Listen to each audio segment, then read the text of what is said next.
Well, I want to talk a little bit about, you talk about liver congestion. Yes. Talk about what that is. How does somebody know that they have it? And then go into detoxification.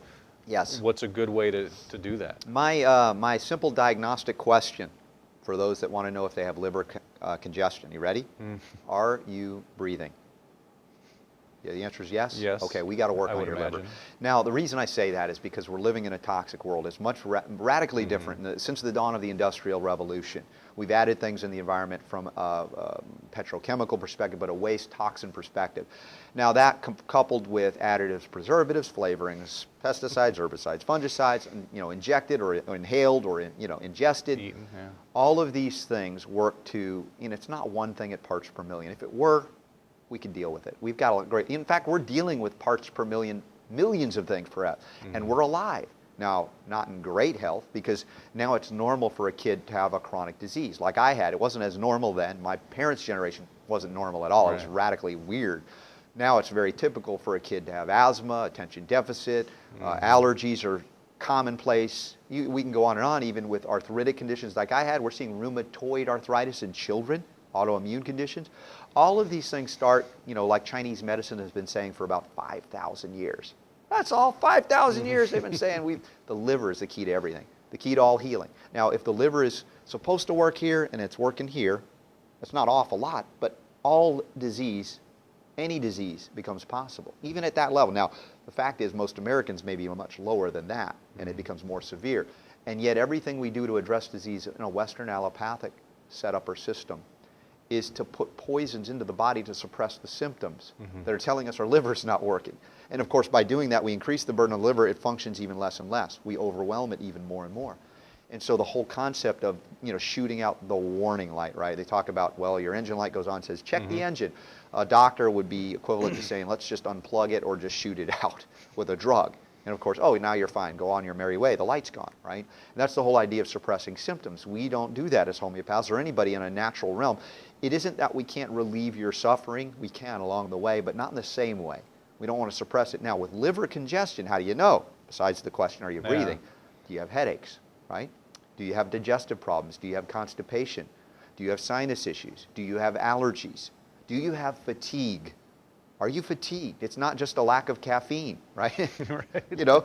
These are all signs of liver congestion, but you don't get that from the doctor because by the time they recognize there's a liver problem, you probably have hepatitis or cirrhosis. They don't recognize congestion, mild congestion. They don't have a tool for it. They don't promote detoxification. They think it's crazy when I talk in terms of detoxification. Oh, that's only for old people who are drug addicts. What? Our liver, is it just the spring, right? We do our spring cleanses. Sure. The liver doesn't work the rest of the year. We just do a spring, it's all the time. And yet everything we do every day seems to abuse it. Now, from a homeopathic perspective, I utilize drainage remedies, which is the French word for drainage, which sounds really great. If you're a plumber in France, you work with drainage, right? Really exotic. You're drainage here, you're a plumber. But here we're talking about working with accelerating or restoring, not hyper-stimulating, right? We want to get it back to where it is. So I'll work with remedies like Bryonia alba, Nux vomica, Chelidonium, and there are many others, Taraxacum, which is the dandelion. There are equivalents in the herbal plant kingdom as well. There are also supplemental remedies. If we talk about the most important trace mineral for the liver, we talk about selenium, which is important for many things. But again, I come back to whole food forms of these supplements as opposed to what are called these USP isolates. That was the big thing. And I recognize that you can use them to some benefit, but to some degree, if you use too much of the wrong kind of even a supplement, it can be harmful. But the whole food form is not so. So I typically will advise 200 micrograms of a whole food form of selenium every day as a preventive maintenance.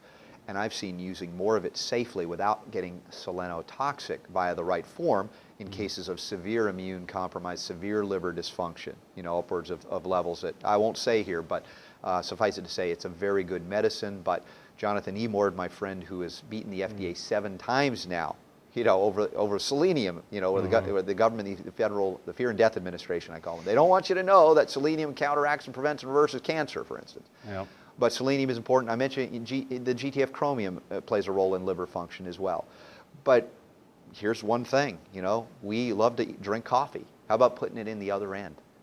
The use of coffee enemas or green tea enemas is something that is the most powerful medicine on the planet. My dear friend Dr. Nicholas Gonzalez, one of the top medical doctors for cancer therapy, pancreatic cancer, advises his patients, first thing he's doing are these coffee enemas, because it's delivering caffeine not to the adrenals, but to the liver, to stimulate the bile ducts to open and dump the toxins right back out into the colon for immediate elimination.